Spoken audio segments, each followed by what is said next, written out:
بسم الله الرحمن الرحیم. السلام علیکم ورحمت الله وبرکاتو. څنګه خپل ماشومان د جنسي زیانونو او جنسي ځورونو څخه وساتو. جنسي ځورونه او یا هم جنسي زیان یعنی څه شي؟ زموږ ډیر عام خلک په دې موضوع باندې نه پوهیږي.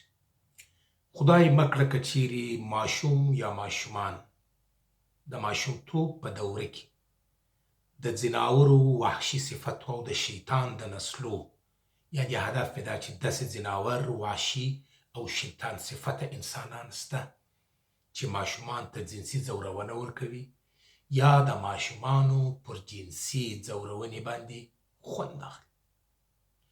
ډیر عام خلک په دې باندې نه پوهېږي چې خپل د ماشومانو ساتنه څنګه وکړي، یا غافله دي، ناخبره دي او ماشوم دومره معصوم دی چې اکثریت وخت دغه احوال یا دا بیان خپلو والدینو ته نه راوړي. دا کار دومره خطرناکه پایله لري د ماشوم لپاره چې بیا نه جبران کیږي. د ټولو خطرناکه پایله یې دا ده چې ماشوم شخصیتي ضربه خوري، د ماشومتوب څخه حیثیت او عزت خدشه‌داره سي، تور داغ پر ولګېږي. دی دوه ډوله عقده کوي، یا چې دی نو کې ځوان سو، 10 کالو، 12 کالو، 13 کالو، 14 کالو سو، هغه اعمال چې په 15 کلنۍ، 6 کلنۍ، 8 کلنۍ، 9 کلنۍ کې کوم ځناور د ده سره ترسره کړي وي، دا هغه زده کړي دي او کیدای سي د خپلو کورنۍ د نورو ماشومان څخه هغه که مؤنث وي که مذکر د هغو سره د اعمال ترسره کړي، او چې لوی سي بیا خدای مکړه لوی ګمراه یا زناکاره او لیواتکاره کس ورڅخه جوړ سي. عقده کوي. د انسان شخصیت کله چې ضربه وویني او تور داغ پر ولګېږي، انسان دغه چا اخستنې لپاره آمدګي نیسي. درنو معززو دوستانو، دا زما خپل څېړنې او زما یو لیکل او تحقیق دی. ټول هغه کسان چې ډېر معذرت غواړم د لیواتت په ناوړې او نه بخښونکي اعمال باندې اخته وي، دا اکثره په ماشومتوب کې د جنسي ځورونو یا جنسي ګټه اخیستنې قربانیان دي. کله چې دوی لوی سي یو ډول عقده لري او دوی بیا د نورو کسانو څخه ډېر معذرت غواړم یا د نورو ماشومان څخه جنسي ګټه اخیستنه کوي یا ډېر معذرت غواړم یا لیواتت کوي. د نن ویډیو ډېر مهم او ډېر مهم لارښوونې دي. پر دې باندې بحث کوو چې څنګه موږ خپل ماشومان د جنسي ځورونو، جنسي ګټه اخیستنې او جنسي آزار څخه، جنسي تېرۍ څخه وساتو. آیا ماشومان هم د دغه شیطاني اعمال قرباني کیدای سي؟ په دې کې هیڅ شک نشته، ځکه چې ماشومان ډېر معصوم، نادان او قطعا د دې اعمالو سره اشنا نه دي. کله چې یو ماشوم په دې باندې خبر نه وي او دې موضوع سره اشنا نه وي، نو دی څه شي کېږي؟ د دې اعمال قرباني کېږي. جنسي ځورونه او جنسي آزار څه دی؟ جنسي ځورونه او جنسي آزار هغه دی چې یو عاقل او بالغ کس د ماشوم څخه که مؤنث وي که مذکر دغه په خاصو اندامو لاس وهل، په غیږ کې نیول، ښکلولې او ډېر معذرت غواړم، ډېر معذرت غواړم، یا خپل خاص اندامونه د هغه پر خاصو اندامو باندې هغه سره اتصال ورکول، همدې ته وایي جنسي ګټه اخیستنه، چې اکثره ماشومان د ځناورو د لورې څخه د جنسي تېرۍ قرباني سوي.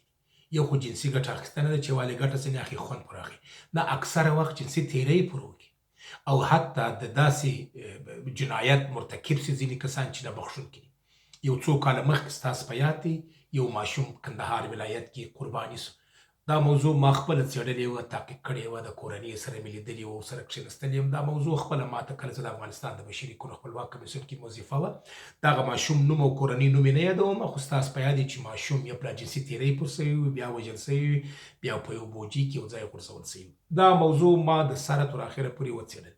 یو علت یې هم دغه و چې دا ماشوم د خپل محل یو دکاندار دی هلته چې دی کوترې لري، یو چیش لري، دا ماشوم ځي یا کوترې ګوري او کوترې کښېني او دا د شیطان صفته زوی، دا د شیطان نسل، دا ماشوم ته کوتره ورکوي نه زه تر هغه زمانه چې بیا یې خطابه سي او بیا یې یو ګوښه ځای، بیا یې د هغه وخت هغه حکایت پر اساس چې د والدینو لخوا یې وسوله، بیا یې وروسته جسد پیدا کېږي چې وژل سوی و. دې ته وایي چې جنسي ځورونه او جنسي آزار. ماشومان په دې اساس د دې قرباني کېږي چې هغه په دې مسایلو نه پوهېږي، هغه د دې کار بد او ښه نسي تکفیفولی چې فرق یې وکړي. او کله کله د ځینې انسانانو دغه تشویق تر اغیز لاندې راسي چې هغه د ماشوم شوق او علاقه پیدا کوي چې چېرې شوق آیا د خوراکي توکو سره لري، د بازۍ د اسبابو سره لري یا نور مسایل.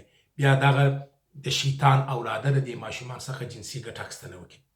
دا یې زموږ په یاد چې ماشومان د جنسي ځورونې، جنسي ګټه اخیستنې او جنسي تیرۍ قرباني کیږي، ځکه چې دوی معصوم دي، دوی په دې باندې نه پوهېږي چې دا کار بد دی او که ښه. د چا لخوا او په کومو ځایو کې د ماشومانو د جنسي زیانونو او جنسي ځورونې امکان شته، په هر ځای کې شته.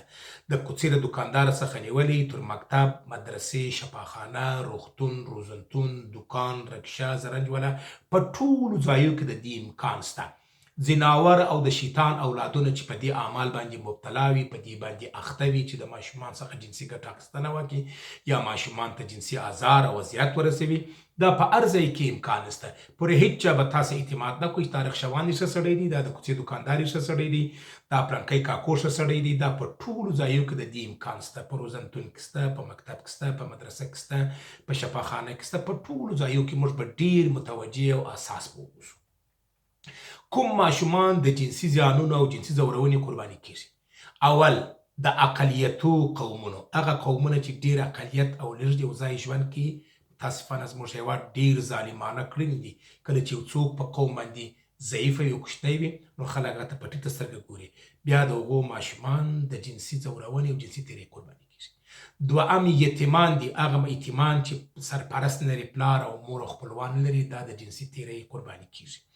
دریم کارګر ماشومان دي چې هغوی د خښته په پټیو کې یا پر پولو باندې لکه بولدکو، تورخم، اسلام قلعه او پر دې ځایو باندې هغه پلنډې چلوي او هغه کار کوي. کارګر ماشومان دي، په کلچه پزۍ کې دي، په مسترخانو کې دي، په هر ځای کې دي. دا ماشومان د جنسي تیرۍ قرباني کیږي. په روزنتون او په وړکتون کې متاسفانه دا نه دي چې حتما به داسې وي، خو دلته احتمال د دې خطرونو شته. دا ماشومان د دې قرباني کیږي. هغه ماشومان چې فقر کوي او فقر راټولوي، په کوڅو بازارو کې ګرځي، فقر کوي، دا ماشومان د دې جنسي تیرۍ، جنسي ځورونې، جنسي ګټه اخیستنې قرباني کیږي. دا زموږ په یاد. هغه ماشومان چې د مختلفو عواملو پر بنسټ باندې په مخدره مواد روږ سوي دي، داسې ظالم پلرونه، اکا او ماما یا نور کسان شته چې ماشومان یې په مخدره موادو روږ کړي، دا هم د جنسي تیرۍ او د دې مسایلو قرباني کیږي. هغه ماشومان چې تر ځان تر غټو کسانو سره ملګري او دوست دي، مثلا د یو 9 کالو، 2 کالو، 12 کالو ماشوم دی، د 25 کالو، 30 کالو یو چا سره انډیوال سوی وي، دا هم د دې احتمال شته متاسفانه چې د دې مسایلو قرباني شي. څنګه خپل ماشومان پوه کړو چې د یو شیطان صفته کس سره اشنا نسي او د هغه د جنسي ځورونې، جنسي ګټه اخیستنې قرباني نه سو؟ موږ خپل ماشومان ته لومړی دا جرأت باید ورکړو چې هغه په ورځني ژوند کې هر مشکل چې لري باید موږ ته وویل سي. په کور کې تاوتریخوالی، د ماشومانو بیرول، تروش تندی نیول، پلار تور دیب دی، مور هم جلاته ده، ماشومان خپل درد او غم نسي بیانولی. ډوډۍ دی نسي چې وږی یم، تشناب ته نسي ویلی چې تشناب ته ځم، مفلس ته دی نسي ویلی، بوټونه یې څیرې سوي دي نسي ویلی، بسکل یې خراب دی نسي ویلی، بسته یې څیرې سوې ده نسي ویلی، د خوب وخت یې دی نسي ویلی، ځکه موږ بیرولی دی. پلار تک تور دیب دی، دیګونه او کاسې غورځوي په کور کې چې دی راسي، ماشومان ځینې بیریږي، په کوټو په خونې کې ځینې پټېږي. په لیاس د خدای داسې کړنه مه کوئ، د ځانه ته جلات او فرعون او شداد او نمرود او شیطان مه جوړوئ. په کورنۍ کې شفقت او مهرباني ولري چې تاسې اولادونه خپل درد او غم تا ته په ډاډه زړه وکولی سي. لاس په غاړه کې در واچوي، پر زنګانه دې کښېني چې بابا زه دا مشکل لرم. که به ماشومان بیرولي وه، هغه څه شي، هغه موږ ته خپل احوال نسي ویلی. لومړی دا چې موږ هغو ته جرأت ورکړو، مینه او شفقت ورکړو چې هغه هر ستونزه لري موږ ته ووایي. مثلا یو ماشوم پر لارې ځي او راځي او بې وجدانه او رزیل او د شیطان اولاد په عذابوي، چیرې ځې، د کومه ځای راغلی یې، ډېر معذرت غواړم، ولې زما ته سلام نه اچوې، ولې انډیوالي نه کوې. دی د پلار او مور سره بیریږ نسي ویلی. دا جرأت ورکړه چې دی تا چې پلارجانه دا سړی زما لاره نیسي. خدای نکړه په مکتب، مدرسه، دکان، په هر ځای کې که یو بې وجدانه پیدا کېږي، په مخ باندې لاس وهي، په اندامو یې لاس وهي او دی باید تا ته وویلی سي. موږ خپل ماشومان باید په دې پوه کړو چې هېڅ چاته اجازه ور نه کړي چې که مو لور ده که مو زوی دی چې ستا په مخ باندې لاس ووهي، ستا په خاصو اندامو لاس ووهي او تا په غېږ کې ونیسي او تا ښکل کړي او تا پر زنګانه باندې کښېنوي. پام که د استاد دی، که رکشوان دی، که دکاندار دی، که د کوڅې د لارې سړی دی، که د امسایه دی، که هر څوک دی، دا موږ ماشومان ته باید ووایو. هغه ماشوم چې د 6 اوو اتو کالو تر 12 13 کالو پورې سو دا لا ماشوم دی، ده ته باید ووایو چې دا کسان که دغه چا در سره کوي ټینګه چکه یې پر دا مخ باندې ووایه یا غږ وکړه یا تا پلار ته وایم یا مور ته وایم. دا باید پوه استاد، ښوونکی، مدرس، رخشوان، ګاډیوان، هر څوک که تا ته وایي چې یو ګوښه ځای، پنهان ځای، یو تاریکه خونې ته ډېر معذرت غواړم د دکان پسخانې ته ګورس چې راسه زما په کار یې دلته راسه پام کوو چې ورسره ولاړ نه سې. دا یې ستا په یاد. په دې باندې ماشومان موږ پوه کړو چې هغه وکولی سي د ځانه څخه دفاع وکړي او خپل احوال موږ ته راوړي. کوم کارونه او کوم مسایل د دې باعث کېږي چې ماشومان د جنسي اعمالو په خطراتو پوه سي او جنسي ځورونې یو ناوړې او د ځان په وړاندې خطرناکه پدیده وبولي. لومړی، په کورنۍ کې د نورو په مخ کې د ماشومانو کالي او پایجامه مه بدلوئ. دا یې په پوه کې چې دا ډېر بد کار دی. ډېرې مندې خوندې پلرونه د 5 کالو 3 4 کالو تر دې غټ ماشوم یې تشتاب ته ولاړ سي یا یې کالي ور بدلوي، د نورو په مخ کې د نورو ماشومانو په مخ کې پایجامه ځینې وکاږي، خاص اندامونه یې معلومیږي یا نور پر خاندي یا ورته ګوري. دا ته ډېر عادي خبره سي. دا عادي خبره مه ورته جوړوي، دا ور زده کړي چې دا ډېر بد کار دی. زوی چې ته پایجامه اغوندې باید ولاړ سي بولي خونې ته، پام کو د خلکو مخ ته پایجامه ونه کاږي، پام کو د اندامو نوم وانخلي. په دې باندې پوه کړه د ماشومتوبه څخه. دویم، د ماشومانو په مخ کې مندې او پلرونه مستي او شوخي نه کول. ډېر احتیاط به کوئ. زما بیبي خویندو او زما وروڼو، د خپلو اولادو په مخ کې یو بل ښکلول، املې وهل، ډېر معذرت غواړم په غېږ کې نیول او نور عمل قطعا دا مسایل نه کې دا ماشومان ستاسو څخه زده کوي. دریم، ماشومان او لویان په یوه خونه کې په یوه بستر کې خوب او اوسېدلو ته نه پرېښول. 14 کاله 15 کاله هلکان او نجونې دي او د 5 کالو هم دي، دا په یوه بستر کې په یوه خونه کې ډېر نهایت کوشش وکړي چې پرې ونه ښول سي. که چیرې مجبوري وي یو مشر سړی دی به یې تل وي چې دا موضوع کنټرول کړي. پیغمبر علیه السلام هم فرمایي چې اولادونه مو د 2 کالو سول د هغو د خوب بستر جلا کړي چې هر ماشوم د خپل خوب په بستر کې بیده سي. څلورم، ماشومان نه پرېښول چې د ډاکټر بازۍ او پچکارۍ په نامه بازۍ وکړي. ډېر ماشومان دي چې شي کوي زه ډاکټر یم زه پچکاري درله کوم. دا ډېره خطرناکه بازي ده. دا بل ماشوم پیجامه یې کښلي، هلته یو سیخ یا خاشه یا ستنې راخیستی چې زه تا ته پچکاري درله کوم یا په خاصو اندامو لاس وهل یا د ختنې مسله په عامه اصطلاح سنت. یو ماشوم لیدلی چې ډاکټر څنګه ماشوم یې ختنه کړی دی، دا ما نو لیدلی دی چې چاقو یې راخیستی دي، د هغه خاص اندامونه یې وپرې کړي دي چې موږ تا ختنه کوو. دې بازۍ ته قطعا نه پرېښول. دا هم روغتیایي زیانونه لري هم دغه مسایل لري. پنځم، هیڅ چاته اجازه مه ورکوئ چې ستاسو کوچنی لور او یا کوچنی زوی یا کوچنی خور په مسخرو او په ټوکو ورته ووایي چې ته زما مېرمنه یې، زه ستا سره واده کوم، ته زما ښځه یې. ډېر بې وجدانه کسان شته. چیرې څه شولې، زه ستا سره واده کوم، داسې کوم. په هېڅ وجه چاته دا اجازه مه ورکوئ. ډېر سخت غبرګون ښکاره کوي، په سختو ټکو ورته وایي چې بیا دا بېادبي ونه کړي. شپږم، په کورنۍ کې د کاکا، ماما او نورو خپلوانو د کوچني او لویو ماشومانو لرې ساتل. په کورنۍ کې واده دی، دستمال دی، مېلمستیا ده، دا لوی ماشومان او کوچني ماشومان لرې ساتل. که ستاسو په مخ کې دی لوبې کوي، بازي کوي، مشکل نشته. اما زیرخانې ته تللي دي، بام ته ختلي دي، په یو ګوښه خونه کې ناست دي، لوی لوی هلکان دي، لوی لوی نجونې دي او کوچني کوچني هلکان، کوچني نجونې، دا لرې سره ساتل.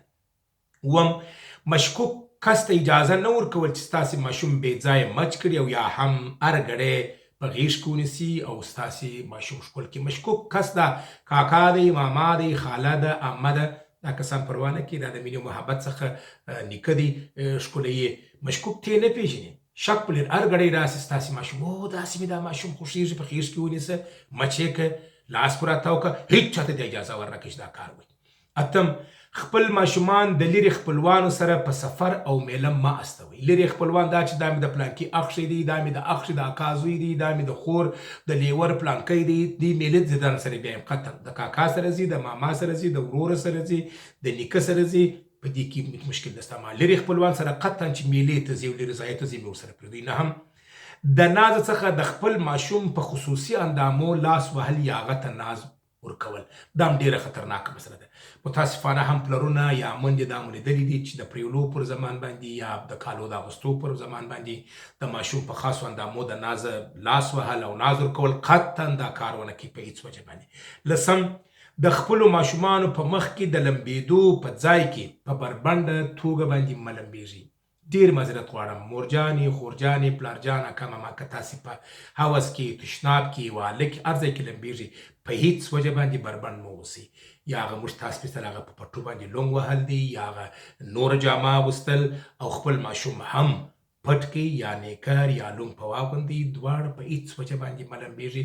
ماشوم ته په دې حال کې ډېر سوالونه پیدا کېږي او ستا څخه ډېر سوالونه کوي بیا یې ته جواب نسې ویلی. د بیلګې په ډول دا ماشوم پوښتنه کوي ستاسې د یو خاص اندام نوم لاخي وایي دا څه شی دی ته څه ورته وایې بیریږي یا یې په څپېړه وایې یا ځان په مسخرو باندې تېروې. د همدې لپاره چې ماشوم دې مسایل ته متوجه نسي نو تاسې بربند او بې له هغه مخصوص کالو د لمبېدو څخه مه لمبېږي. یوه بله موضوع چې هغه یادونه باید وکړم ځینې وخت ماشومان د یو خاص اندام نوم یې زده کړي یا د ځانه سره تکراروي یا زموږ پوښتنه کوي دا څه شی دی. اکثره وخت زموږ په ټولنه کې ماشوم وهل کېږي چپ بیا دا پوښتنه ونه کوي دا پوښتنه څه شی دی یا په مسخرو ځان تېروي چې دا پرېږده. د دې سوال جواب ډېر ساده دی. اکثره پلرونه میندې دوستانو مشران زما څخه دا پوښتنې کړي دي ما جواب ورته ویلی دی. که ماشوم د یو خاص اندام نوم اخلي دا څه شی دی تاسې ډېر ساده ورته ووایئ چې دا هغه اندام دی چې ته ادرار ځینې کوې. آیا تیم لرې پلارجان؟ اوس یې لرم. دا یوازې د ادرار لپاره یو خاص اندام دی. لاسونه د خوراک لپاره دي، پښې د تګ لپاره دي، سترګې د لیدو لپاره دي، غوږونه د اورېدو لپاره دي. دا ستا اندام د ادرارو لپاره دی. کله چې ته اوبه څښې په مثانه کې دې اوبه پاته کېږي چای نو ادرار دغه ځای راوځي. دا ډېر ساده جواب دی چې ماشوم خپل سوال ترلاسه کوي او په ګونګ او مبهم نه ورته پاتېږي.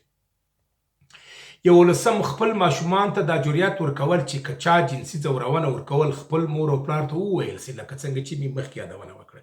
دا جرأت ورکړي دا ورزده کوي که چا ته نازولې په غېږ کې نیولې یا دغه نور اعمال یا ستا په خاصو اندامو یې لاس وهل یا پایجامه یې درڅه کښل یا داسې یا دغسې موږ ته ووایې خامخا موږ هغه سړي سره جوړېږو پام کوو چې ونه بیرېږي بچې.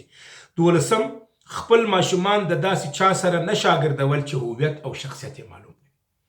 یو استاد دکاندار خیاط آینګر دروازه ساز مستر چې ته نه پېژنې چې پېژنې چې پلار نیکه یې معلوم دی مؤمن او مسلمان سړی دی لمانځه ته ځي شاګردان لکه خپل اولاد ساتنه پر کوي بیا ورسره شاګرد کوي. د بې وجدانه بې شخصیته او نشهیي و لا ولهب والا چې هغه زموږ تاسې کنداریانو په اصطلاح باندې ادب نه لري پوچوفاش وایي مې ورسره شاګردوئ. 14 خپل ماشومان په ساتو د همسایګانو په کور کې مه پرېږدئ چې سهار مو ماشوم چای وڅښي ولاړې ته نو د دې خوشحال زه د همسایګانو کره بازۍ کوي هره ورځ د همسایګانو کره ځي. وګورئ چې ولې په ساتو هلته ماشوم ځي د چا سره بازۍ کوي د همسایه لور یا زوی د څو کالو دی. آیا خپل همسایګان په دې باندې خبر دي؟ آیا د همسایګانو په کور کې دی رښتیا که د همسایګانو په کور کې دي په کوم ځای کې دي په بانک کې دي په زیرخانه کې دي په تشناب کې دي د دې څه ځان خبر کړي. 14 د خپلو ماشومانو په مخ کې د بې بندهبارو او غلطو سریالو او فلمو لیدو څخه ډډه وکړي.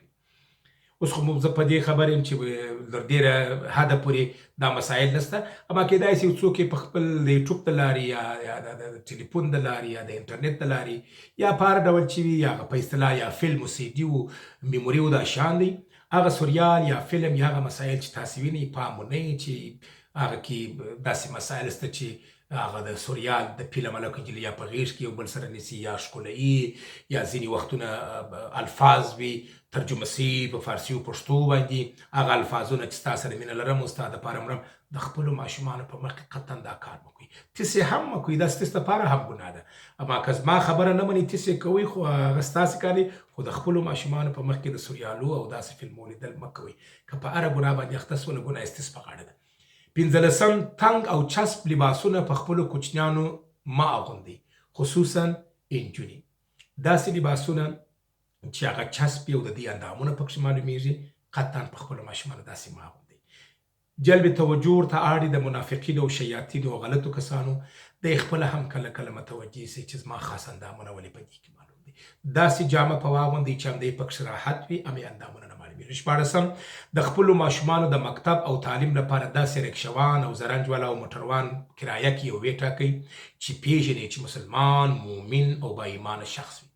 دا شي سخت چې دی پېژني چې زه والا دا یې ارزانه بیایي په پلانکی ښې ګران بیایي زه یې څه کوم چې پېژنم خپل لورو زویو یا کوچنی ماشوم په لاس وي دا تر مکتب او مدرسې پورې بوزه قطعا دا کار ونه کوي تر څوک چې رخشوان او موټروان ونه پېژني پلار یې نه کوي نه معلوم سم سړی نه یې خپل ماشومان په لاس به ورکړي تر مکتب او مدرسې پورې بوزي اووم مور او پلار باید د کلام عفت ولري په ښکنځلو کې د ستر او عورت د یادولو څخه مطلق ډډه وکړي کله کله منډې او پلرونه جنګ کوي خصوصا نارینه چې ډېر بد الفاظ استعمالوي ښکنځل کوي خپلې مېرمنې ته ستا مور ستا چیسې ستا چیسې د ماشومانو په مخ کې دا کار مه کوي یو خو ښکنځل حرام دی د مسلمان دپاره دا د منافق او دوژغي کس عمل دی تر ټولو غلط سړی هغه دی پیغمبر علیه السلام فرمایي چې د لاس او خولې څخه خلک په امان وي منډې هم کله د خپلې مشرې لورې سره یا د مژوره سره یا د په اصطلاح د یوره سره یا د بډې سره جنګ کوي او بیا ښکنځلان کوي او پوچې فاش وایي د خپل اولادو په مخ کې هغه یې هم زده کوي اتلسم پلرونه او د کورنۍ نور نارینه مشران د ماشومانو په مخ کې د خپلو انډیوالانو سره مسخرې او ټوکې ټکالې نه کوي ماشوم یې ناست دی بچی یې ناست دی کاکا ماما پلار د کور مشران میلمانه راانډیوالان هغه د دې سره نو هغه چکچات هغه الفاظ وایي دا ماشوم ناست دی د پلا هغه ته وګوري پلا هغه ته وګوري او دا مسایل زده کوي او بیا د دې مسایلو قرباني کېږي 19 د ماشومانو په مخ کې ښځینه د کورنۍ غړي یعنې د کورنۍ ښځینه غړي یو د بل سره د ادب څخه لرې مسخرې نه کول چې ګرد اکثره وخت کیدای سي ښځینه همسایګان دوستان راغلي دي ماشومان هم ناست دي یا ناستې دي نجونې دوی یعنې خو د بې ادبۍ خبرې کوي د خپل بستر خبرې کوي د خپل خاوند خبرې کوي او داسې نور مسایل زه نه وایم دا دوی قصدن کوي هلته متوجه نه یې خولته نجلۍ ناسته ده هلک ناسته دی ماشوم دی هغه ته هم دا سوال پیدا کړي دا مسایل څه شي دي قطعا دا کار ونه کړي دا حرام کار شلم د خپلو درو کالو لوړ عمر ګلالي ماشومان تر 3 کالو عمرونه لوړ بیا تر 12 13 کال 15 کال پورې ماشومانو که نجلۍ وي که هلک د هغو عکسونه فیسبوک ته مه پورته کوئ دا څو خطرونه لري د اختطاف خطر لري چې ګوري چې هو دا د پلانکي زوی د پلانکي لور دی دا همدې خطر لري چې دا ماشوم څومره ښایسته ده یا څومره ښایسته دی پام یې ورلویږي پسې ګرځي دا ځناور او انسانان او دا مسایل شته په همدې اساس باندې که ماشومان مو ښکلي دي او که نه دي ښکلي کوشش وکړئ چې دا عکسونه یې فیسبوک ته پورته نه کړئ چې په دې به څه نظر لري زما زوی او زما لور څنګه ده دا ډېر خطرناکه مسله ده 20 ماشومان له ځانه سره د لا و لحب محفلو ته مه بیول لا و لحب حرام دی د کبیره ګناو څخه دی الله دې موږ وساتي بیا هم که ته کرکبازۍ ته ځې سګبازۍ ته ځې د فلمو لیدو ته ځې د هلکانو رقص ته ځې او داسې نور ګناهو ته ځې خپل ماشومان د ځانه سره مه بیایې ته خو په دې ګناه باندې اخته یې دا ماشوم په دې ګناه مه مخته کوو 22 نجونې چې تر 15 کلونو عمرونه لوړ سي نه باید یوازې د بازار او د کوڅې د دوکاندار څخه سودا په راوړو خصوصا غرمه مهال چې څوک نه وي ماښام مهال سهار وختي قطعا دا کار ونه کوي نجلۍ چې عمر یې تر 15 کالو لوړ او 6 اوه کالو 9 کالو وه د نانوایي څخه ډوډۍ راوړه ورسه یخۍ راوړه ورسه مستې راوړه یوازې په کوڅه او بازار کې مه پرېږدئ مور یې که پلار یې که هر څوک یې مشران وځي او دا سودا تاسې راوړئ 23 خپلو ماشومان ته په غلطو او د ادب څخه لرې الفاظ خطاب مه کوئ ډېر پلرونه دي چې ښکنځل ورته کوي ډېر معذرت غواړم په ډېر بخښنې سره اولاد ته وایي کوني یا مور لور ته وایي فایشه دا الفاظ مه کاروئ دا پاش دا څه معنا لري د دې مفهوم څه دی پوښتنه کوي دروژنه کوي که په پیسو که په پوسو چې فایشه او دا الفاظ دا معنا لري خدای نکرده که دې ته رجوع وکړې ورته مخ کړله د عقدې څخه هغه وخت چې شي کوي او ته تر ټولو هم ګناهکار زما درنو او معززو پلرو وروڼو او خویندو هیله کوم دا ویډیو تر پایه وګورئ او درنو ځوانانو هغه څوک چې فیسبوک او امکانات لري دا ویډیو تر هغو ورسوئ خپل ایماني او وجداني مسؤلیت سرته ورسوئ پر الله مسپارم الله رب العزت